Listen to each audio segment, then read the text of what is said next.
country have visions grand and great designs, but none have room for me.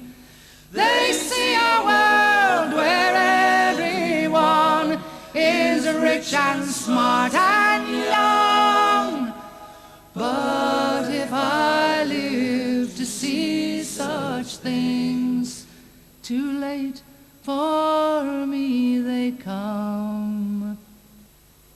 In recent months, more than 1 million people, most of them young, have protested against a new economic order called globalization.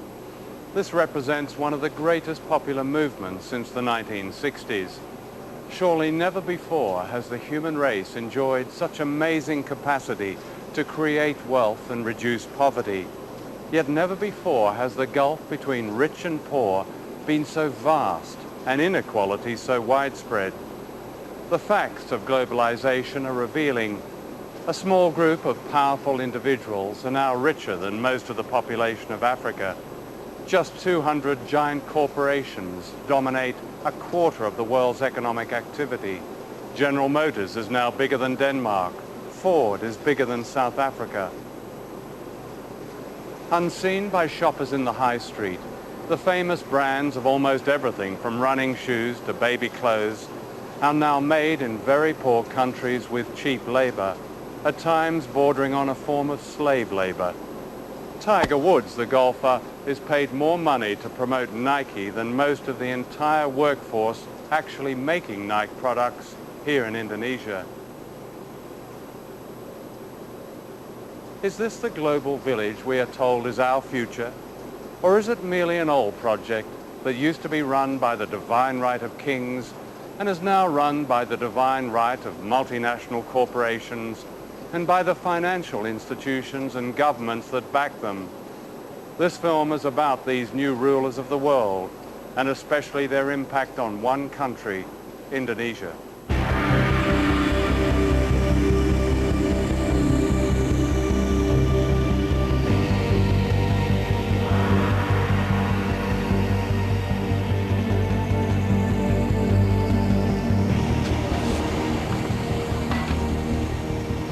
Indonesia is where the old imperialism meets the new. This is a country that should not be poor. It's rich in almost everything. Mountains of copper and gold, oil, timber, and the skills and labor of its people.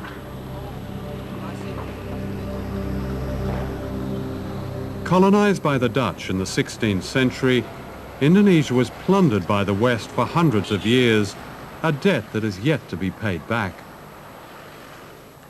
Ratusan tahun lamanya Indonesia itu dihisap oleh negara-negara utara. Bukan hanya Indonesia, semua negara-negara kulit berwarna. Sehingga Barat menjadi kuat, menjadi makmur, menguasai keuangan dan perdagangan sampai sekarang. Nah, sekarang didikte oleh IMF, oleh Bank Dunia. Negeri yang begini kaya diubah menjadi negara pengemis sekarang, Indonesia. Karena tidak adanya karakter pada elit.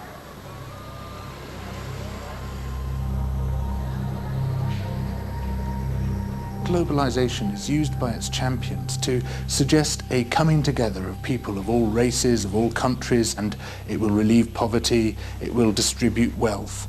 What we're actually seeing is precisely the opposite processes in train, that the poor are becoming markedly poorer, while the very wealthy are becoming staggeringly wealthy. And here are some of the staggeringly wealthy. This is a wedding in Jakarta of the Indonesian elite. Two merchant families are being united. 4 years ago, the World Bank called Indonesia a dynamic economic success, a model pupil of the global economy. Among the Versace dresses and diamonds are those who have reaped the benefits of the new global freedoms. Freedom to watch money make more money. In this respect, they could be any nationality. Outside this wedding, there's another world. In Indonesia, As many as 70 million people live in extreme poverty. We calculate that it would take an Indonesian worker, like one of the waiters serving here, 400 years to pay for this wedding reception.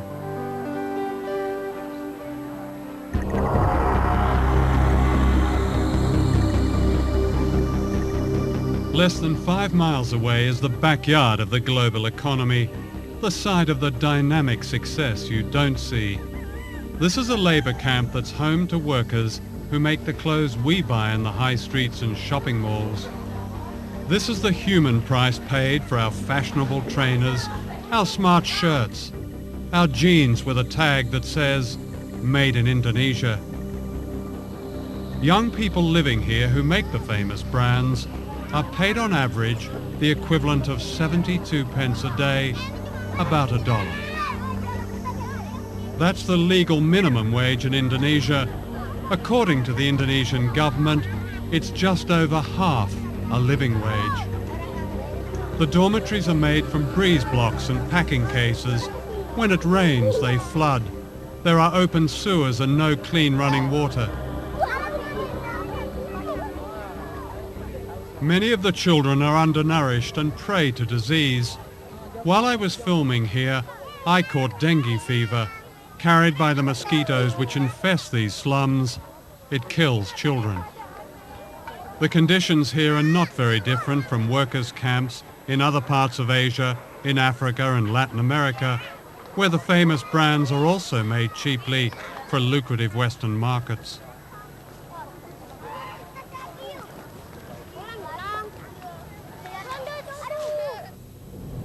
And this is where they work, in what is called an economic processing zone, which means a vast area of sweatshops. The factories may look modern, but once you step inside, you feel the claustrophobia of the workers, the sheer frenzy of their production, and you see their fatigue. Richard Pilger. Posing as fashion buyers, we film secretly in this factory. The factories are owned by Taiwanese and Korean contractors who employ cheap labour to make the products of famous brands such as Nike, Reebok and Adidas. We looked at one famous brand, Gap. The working conditions we found are by no means the worst. So you do Gap, of course. You do lots of Gap. And I mean the quality control of Gap, I think, is excellent. In the future, We found more than 1,000 mostly young women working crowded together under the glare of strip lighting in temperatures that can reach 40 degrees centigrade. The only air conditioning is upstairs where the bosses are. Working hours can vary and can be increased dramatically when an urgent export order has to be met. We surveyed 5 factories regarded as typical, and I interviewed workers from all over Jakarta.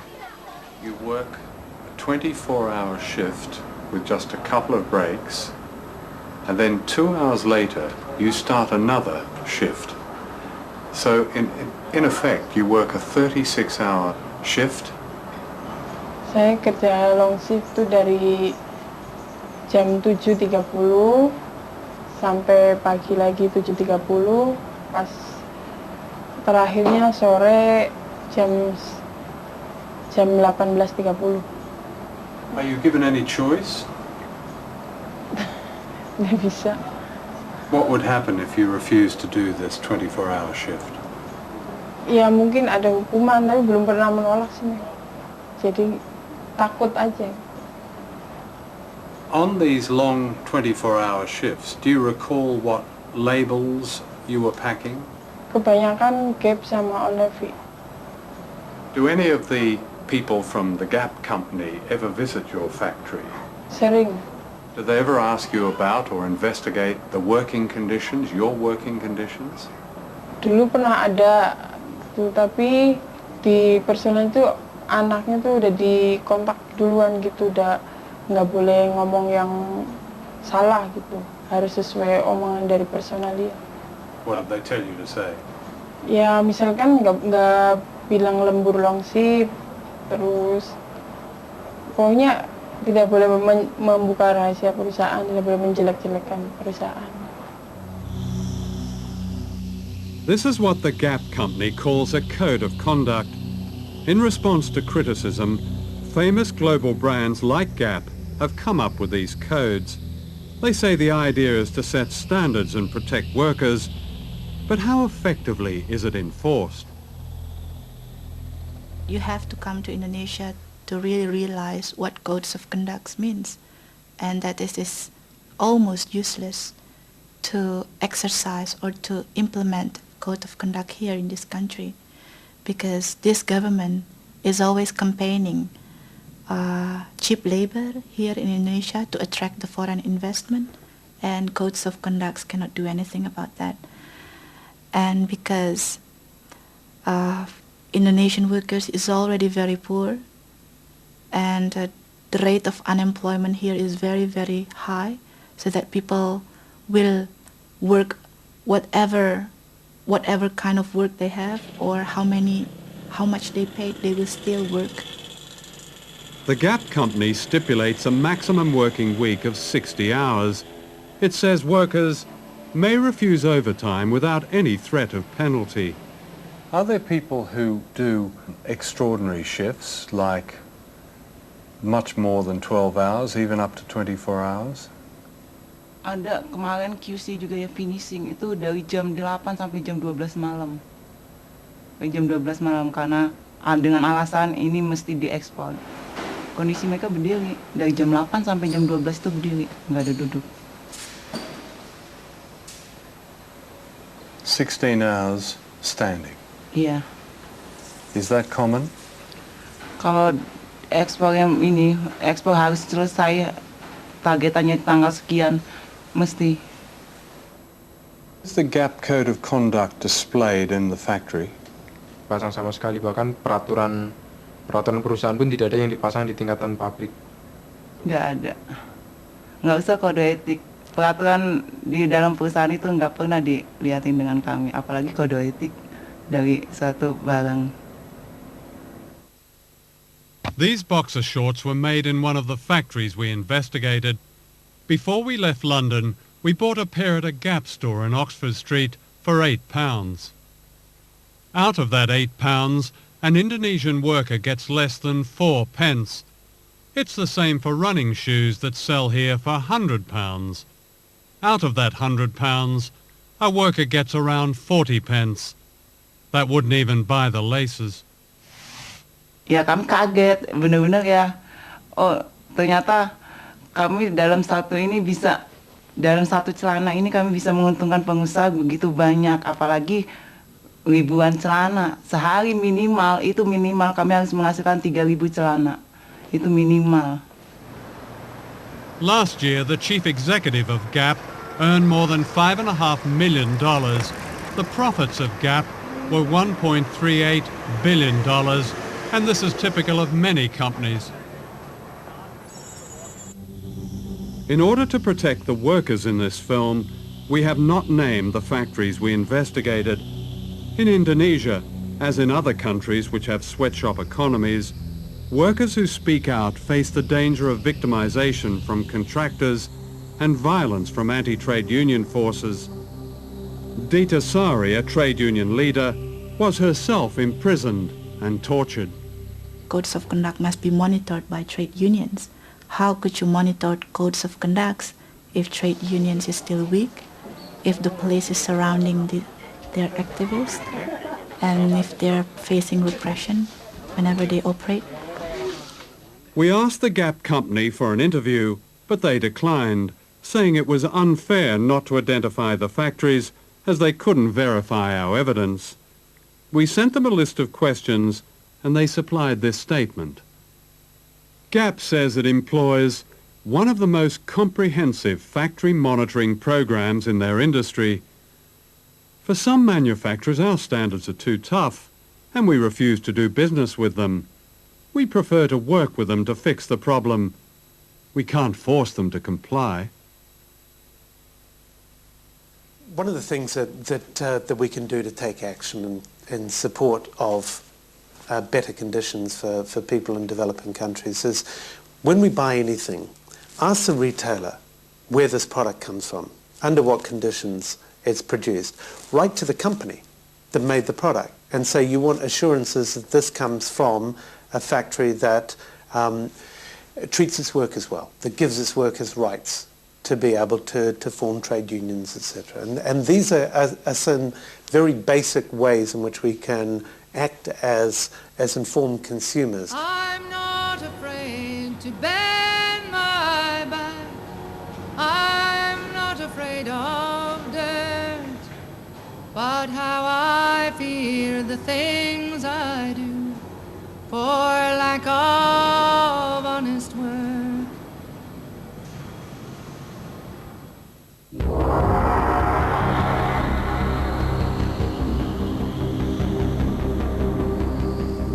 Globalization in Asia has a secret history.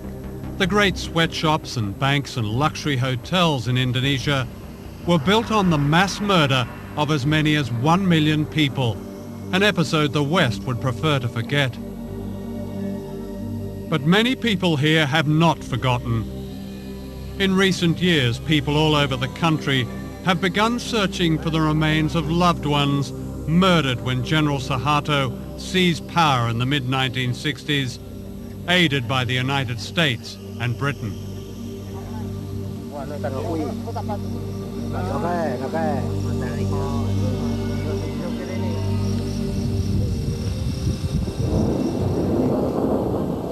Until recently, the truth of this episode has remained so secret that this is the only known photograph of the atrocities.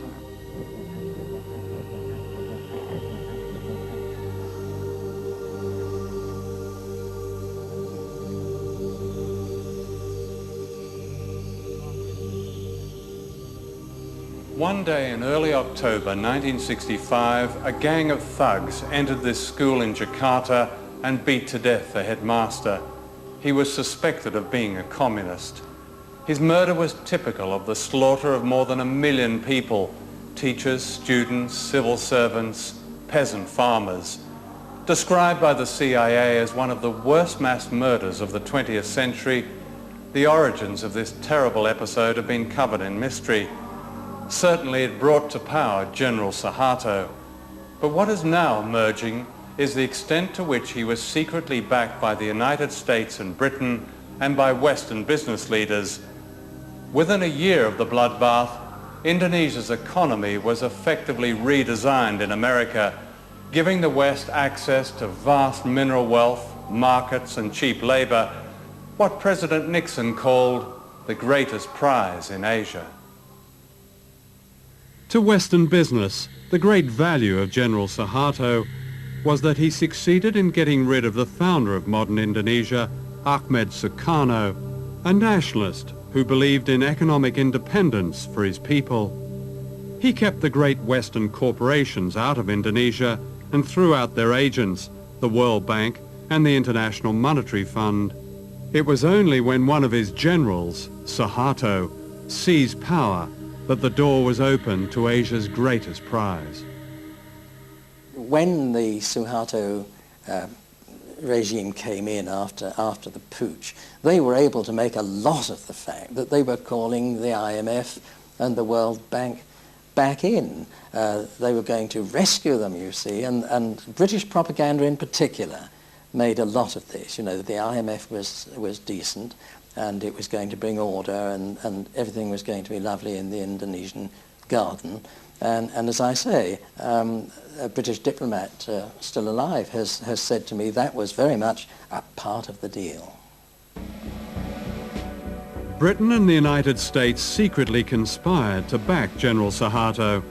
The American ambassador assured him that the US government is generally sympathetic with and admiring of what the army is doing.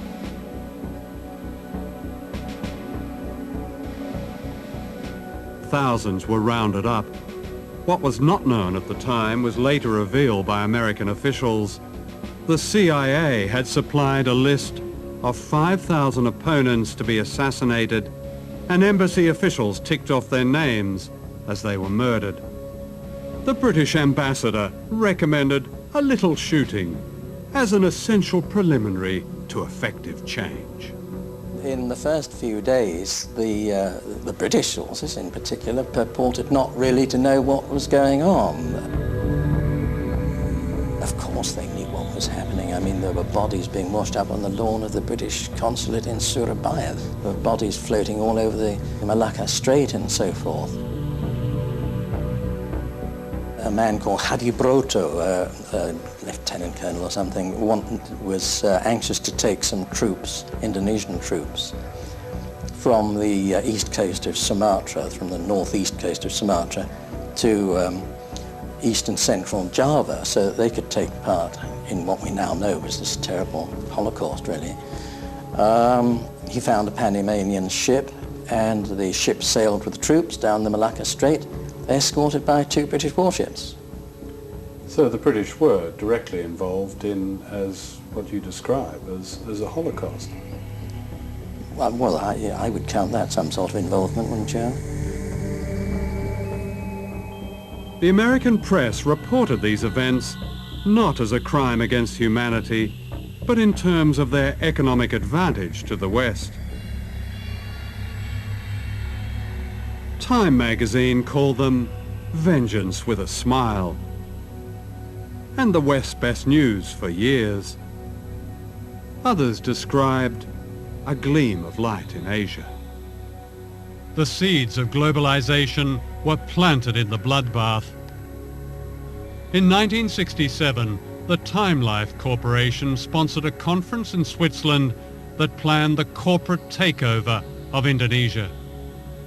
It was attended by the most powerful businessmen in the world, such as David Rockefeller. The giants of Western capitalism were represented: the oil companies, the banks, General Motors, British Leyland, ICI, British American Tobacco, Lehman Brothers, American Express, Siemens. Across the table were Indonesian leaders approved by General Suharto. For Western business, it was the start of the gold rush which later became known as globalization. No one mentioned the killing of 1 million people.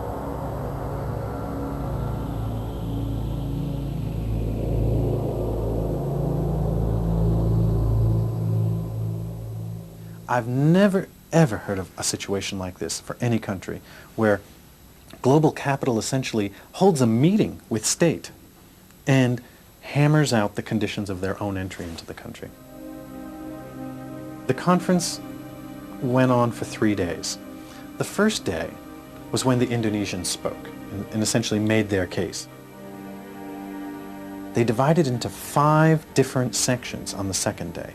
Sectoral meetings, mining in one room, food services, light industry in another, banking and finance in another, Chase Manhattan was there, and simultaneously they hammered out policies that were going to be acceptable to these global investors on a sector-by-sector basis, with each of the people going around the table saying, this is what we need to see, this, and they basically designed the legal infrastructure for investment in Indonesia.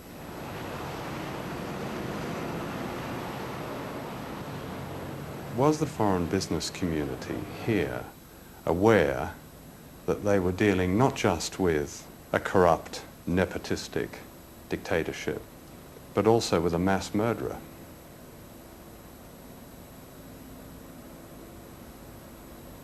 That's a very general question. Well, no, it's quite specific, actually. I mean, mass murder is mass murder.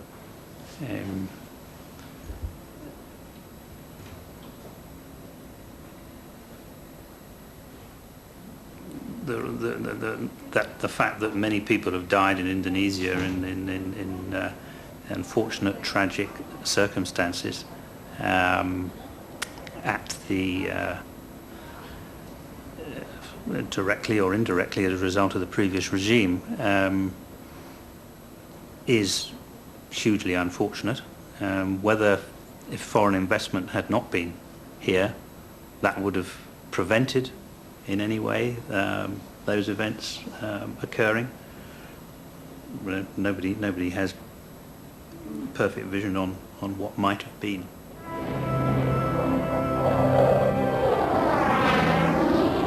Globalisation began in Britain in the 1980s when Margaret Thatcher dismantled much of manufacturing and poured millions of pounds into building up the arms industry. Indonesia became an important British arms market, and General Suharto was sold everything lethal, from fighter aircraft and missiles to warships and machine guns. Unknown to the British public, millions of pounds went to the dictator in export credits. In other words, a large part of his arms bill was paid by the British taxpayer. So important was Suharto as a business partner that the mass murderer was welcomed to London by the Queen.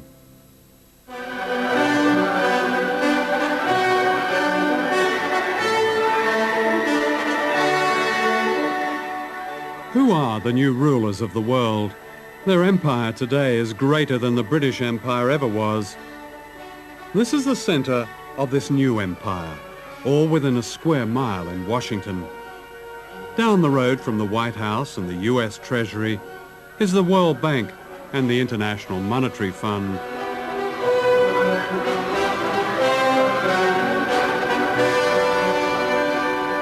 These two bodies are the agents of the richest countries on earth, especially the United States. The World Bank and the IMF were set up near the end of World War II to rebuild the economies of Europe. Later they began offering loans to poor countries, but only if they privatized their economies and allowed Western corporations free access to their raw materials and markets. Debt has really been used as an instrument in order for the IMF and the World Bank to get their policies implemented in many developing countries. And we're into a situation now where the poorest countries are in a cycle, a vicious cycle of poverty. They can't get out. And the kind of debt cancellation that's been given still will not allow them to get out of this poverty trap. It's not a question of debt forgiveness, because actually many of the debts were incurred under pressure from the international institutions or were given in collusion with governments which weren't acting in the interests of their people. Let me ask you, do you know the difference between Tanzania and Goldman Sachs? Tanzania is a country that has a gross national product of $2.2 billion and shares it between 25 million people. Goldman Sachs is an investment firm which has annual profits of $2.2 billion and shares them among 161 partners. That's the world we're living in now.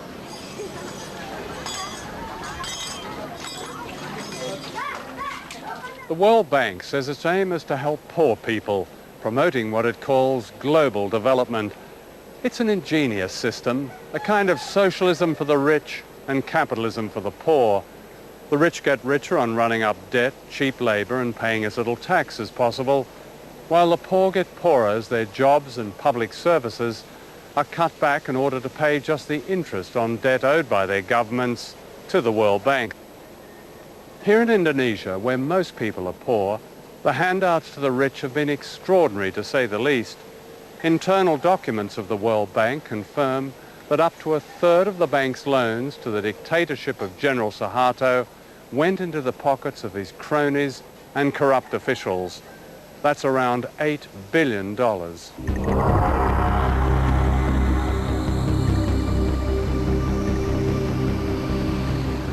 Globalization means that capital, big money, can be moved anywhere at any time without warning.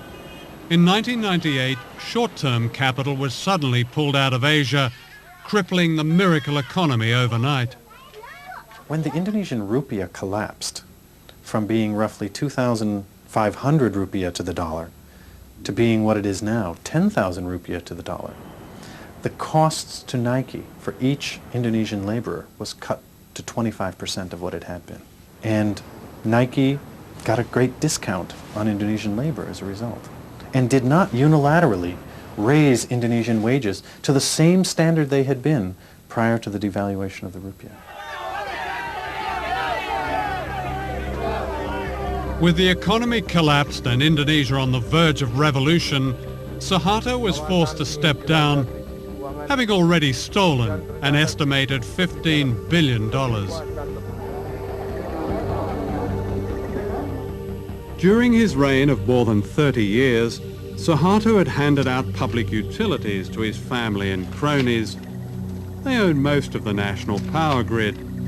Nothing was overlooked, from TV stations to a monopoly on taxis. Driving from Jakarta Airport, you even paid a toll to Suharto's daughter. These unfinished buildings are monuments to corruption on a scale unheard of in modern Asia, to what the World Bank called the miracle economy. The bank presents itself as an economic development agency focused on the reduction of poverty. But in fact, the bank operated during the entire Cold War as an institution that distributed resources to mostly authoritarian regimes in the Third World that supported the West in the Cold War. So you had the irony of the West claiming that what they were defending in the Cold War was democracy and a certain vision of freedom, but doing so by upholding dictatorships like Indonesia around the world. What they did was they had plenty of projects, some of which surely were valuable, many of which were not. Every one of these projects, from the Indonesian government officials' point of view, was an opportunity to skim, to live a luxurious life, and the accumulated theft over the course of Suharto's new order, roughly 3 decades, was $10 billion that's unaccounted for, out of a total of about $30 billion that was loaned. And when I said to the Auditor General of the World Bank, what if a group of Indonesian citizens or even the government were to challenge the World Bank in the World Court over this loss of money? The citizens who bear the burden of this debt never got the money. Why should it still sit on their shoulders to be repaid? And his response was, we would be bankrupted. And I said, why? He said, because this has gone on the world over. I went to Washington to interview the chief economist of the World Bank, Nicholas Stern. I asked him to explain how almost 30% of World Bank loans to Indonesia had been lost or stolen. We simply don't know what that number is. Here's your own internal report, August 97. I quote, we estimate that at least 20 to 30% of Government of Indonesia development budget funds are diverted through informal payments to government staff and politicians. That number was plucked out of the air. Lots of times we have to guess with numbers, and the person who wrote that was guessing. Somebody comes up with a number and it gets recycled. But a lot of money. I don't want to dismiss the issue. It's just, let's not get hung up on one figure which isn't a particularly hard no, figure. but I mean, if it's a third of what the World Bank has put into one country... No, then it's a serious question. When you have a loan, there's a lender and a borrower, and they share the responsibility in some way. There's a strong case that has been made by people who've seen this evidence that the World Bank was duped by the Suharto regime, claiming that poverty had dropped to 30 million, and in fact poverty was around 60 million. Let's talk about the harder figures. The income poverty figures are always the most difficult ones to get your hands on. But I think the illiteracy figures in the infant mortality figures are in this case probably more reliable. And there was some progress during that 30-year period, significant progress, I mean cutting illiteracy by half and so on. That's a very important step forward, so let's not lose sight of that. In 97, the World Bank described the economy under Suharto in a famous report as absolutely dynamic, doing everything right, terrific, brilliant. You know, by that time the whole Asian thing had already started to collapse. It wasn't until the following year that the World Bank, for the first time in 30 years, had anything to say about a regime that is guilty of mass murder. Why was there such a silence that seemed to a lot of people simply to be complicity with this murderous dictatorship? I think if we look back on our analysis of the economy and the politics at the time, we got a number of things wrong, and we have to understand that. We're going to get things wrong again.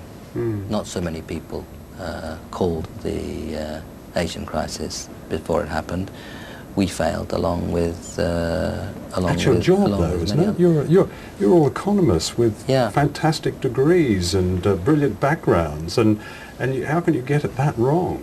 We're going to get it wrong some of the time. I think non-economists get it wrong a lot more often than economists. But this isn't a precise game, and there are going to be a number of occasions in the future where we get things wrong too.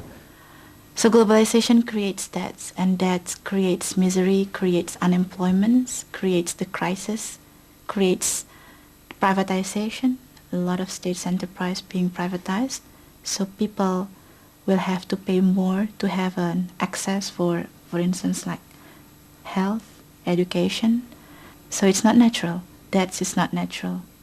It's designed.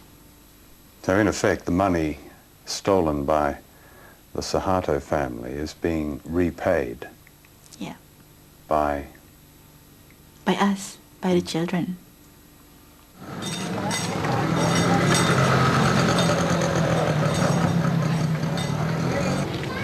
Every day, more than $100 million is transferred in debt repayments from the poorest countries on earth to the richest.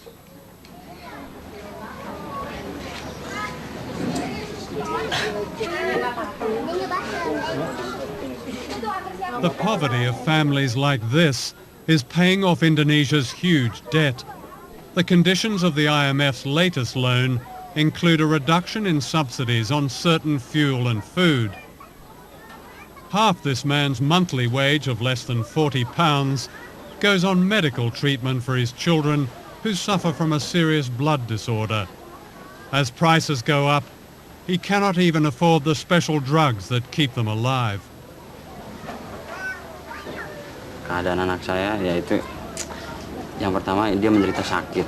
Jadi tiap bulan dia harus transfusi darah. Jadi kalau seandainya nggak transfusi darah, dia tiap akhir bulan itu pucat. Kayak sekarang contohnya, bibirnya udah pada putih dua-duanya. Jadi akhir bulan itu mesti harus transfusi darah. Itu udah pasti. Pusingnya bukan kepalang.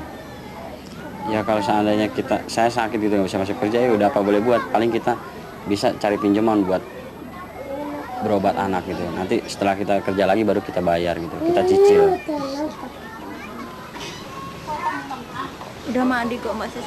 Kalau seandainya gitu ya, barang-barang naik, sedangkan UMR gaji gitu naiknya nggak seberapa, ya kita otomatis ya kita serahin diri sama Tuhan aja deh. Mungkin yang jelas mungkin berobat pun kayaknya nggak bisa. Jadi kita pasrah apa adanya. Sebab gimana kalau kita paksain untuk harusnya setiap pagi anak-anak kasih teh manis, sekarang enggak. Susu juga enggak. Ya paling kita bisanya teriak sama pemerintah, ikut lewat FNPBI begitu. Kita tuntut pemerintah dengan supaya naikin UMR 100%. Yang penting sekarang kan alhamdulillah bisa ketemu buat berobat. Biar walaupun kita makan pakai ikan asin, tapi udah alhamdulillah.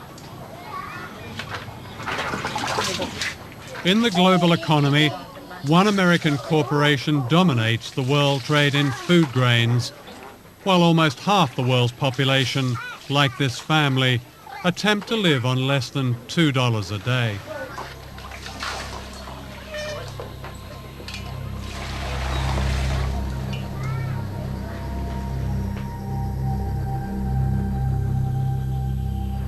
What do you say to those 17 million people who called for a complete, and I repeat, complete cancellation of debt as the only way to lift the huge number of poor people in the world out of poverty?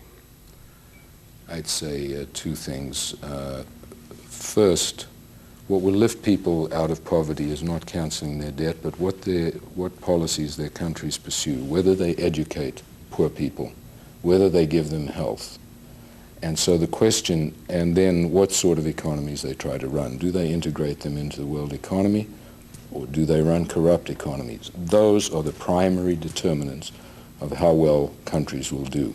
That is the answer to what determines whether people get out of poverty. It can be done. It has been done. Should we cancel the debt? Cancelling debt is one way of giving resources to poor countries. Mm-hmm. What I'd like to see is a much greater flow of resources to poor countries. I'd like to see the markets of the industrialized countries opened so that these countries where people are poor and can produce agriculture are able to export. That's what will get them out of poverty. The statement debt relief is the only thing that will get them out of poverty is wrong. It would help, provided it is accompanied by a whole set of other measures. But surely debt, even in one's own life, and especially a poor person's life, is the greatest cause of real poverty. No. And when you have a country devoting half its budget to paying off a debt, when you have the poorest countries in the world sending out millions of dollars into the rich world, surely as a priority, that debt has to be either relieved substantially or go altogether. Doesn't that make it just seems common sense to me if I got that wrong? Yeah, you've got it wrong. Oh. Let me explain. Okay. First of all, you are indebted and I am indebted. And I would not be better off if I asked somebody to come and cancel my debt because I'd never be able to borrow again. And debt is a normal way of borrowing in order to do things, purchase goods, invest, when you don't have the resources, and they'll generate an income and you'll repay. So the notion that all debt should be cancelled is a bad one. Financial systems operate on the basis of debt that is paid. The Human Rights Commission of the United Nations, in a very comprehensive report, said, and I quote, "The institutions of globalization have yet to seriously address the issue of human rights in a democratic fashion. Globalization has caused global conditions of inequality and discrimination." What's your response to that? I simply can't respond because I have no idea what evidence they're referring to. Globalization has caused discrimination? I'd have thought it was the opposite. I'd have thought that... No, for instance, they singled out workers in third world economic processing zones. Again, part of a prescription, may not be IMF prescription, but certainly part of a global prescription, in which it said these workers were prey for exploitation, and because unemployment, for instance, they mentioned Indonesia, had been forced down by the so-called economic crisis of the late 90s, their human rights were lost. No, Indonesia grew as a result of integrating into the global economy from the 60s on, and incomes in Indonesia rose. It was a dictatorship. Some of their rights were suppressed, and it was a very bad dictatorship. Excuse me, Mr. Fisher, as you say, some of their rights were repressed. A third of the population of East Timor died or were killed under the Suharto regime. What are you asking me that question for? Do you think we supported the Suharto regime? Well, don't be ridiculous. Well, did you speak out against it? Did your institution, the IMF, speak out? The World Bank didn't. The first time after 30-odd years in there, the first time they spoke out was 1998. What did the IMF say about it? When the IMF went into Indonesia, it insisted on a removal of a host of corrupt practices that began to weaken that regime. It was not an intended consequence, but it was intended that we went in and helped remove the corrupt practices in a variety of monopoly areas.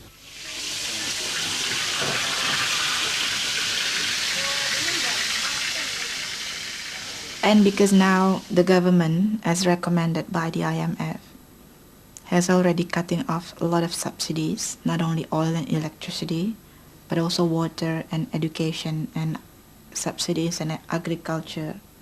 So it means that the workers, if they have sons or daughters, they have to pay more if they want to put their children to school. Before, of course, people eat 3 meals a day, but now they have to also make efficiency.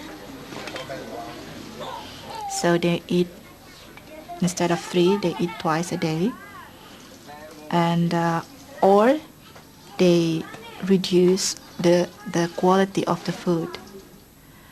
So that's why maybe the level of productivity is getting lower, because people are getting poor and getting tired, and if you are tired, you cannot work properly.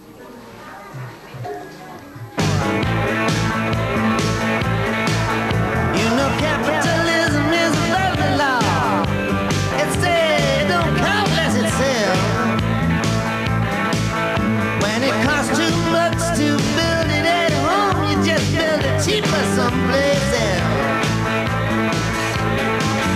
Well, it's a down on the union and was made in the USA. 2 years ago, thousands of protesters from all over the world converged on the American city of Seattle, where the World Trade Organization was meeting. This was news because it happened in America. And yet throughout the world, in Africa, Latin America, Asia, a deeper movement against globalization has been growing for years, but this is not considered news. On every continent, millions of ordinary people have protested against the power of the IMF and the World Bank and the imposition of Western power. People have marched and petitioned against privatization, against selling off their water, against turning their farms into suppliers for the dinner tables of the rich. Now the protests have spread to Western countries, from Seattle to Melbourne, London to Genoa. The coverage of these events follows a pattern. It seems it's only news when there's violence, even when the great majority of the protesters are peaceful. In contrast, the violence of the economic policies they are protesting about is seldom news. In the weeks and days leading up to May Day in London, the police and the government orchestrated a propaganda campaign. The aim clearly was to alienate the public from the demonstrators by representing them collectively as violent and by suppressing the very issues that have public support. The limits of tolerance are passed when protesters, in the name of some spurious cause, seek to inflict fear, terror, violence and criminal damage on our people and property. To Tony Blair, the rich getting richer and the poor getting poorer is a spurious cause. When May Day came, 6,000 police turned part of London's West End into a giant detention camp. I think the issue of violence, which we're constantly asked about, is our main way in. I think that the key to these things is actually getting mass amounts of people involved, because the media will put one point of view across time and time again, you know, the mindless hooligan side. But when you think about the mass redundancies, the poverty, the starvation, the literal raping of a country through third world debt and what have you, that is violence on a huge scale. It's genocide. The newest ruler of the world is the World Trade Organization based in Geneva. The Economist magazine calls it an embryo world government, and yet no one has voted for it. The effect of its policies make it illegal for governments to hinder the profits of big business. This is known as free trade. If there's one feature about the global economy, it's the companies have globalized. But we haven't regulated the global companies. And that's the change that we've got to put into this international system if we're ever going to get rules that are fairer to workers, fairer to the world's poor, fairer to all of those who are affected by this international production system. People can't stand by, they can't be spectators when we're faced with forces like this. they join this movement and the movement starts to gather momentum. Already we've had some extraordinary successes. We managed to stop the implementation of a crazy idea called the Multilateral Agreement on Investment, which would have allowed corporations to sue governments for the removal of any law which they didn't like. Now that was being promoted, that idea, by the 29 most powerful countries on earth. It was being promoted by all the major multinational corporations and all the big institutions such as the World Trade Organization. And a ragged band of dissenters around the world managed to stop it. We beat them. And if we can beat that, we can beat anything. What is with the people is the fact that the corporations and the superpower are using more and more fabricated propaganda. People can now see through the spin. People know they cannot believe anymore what is said. And the people are starting to withdraw their support.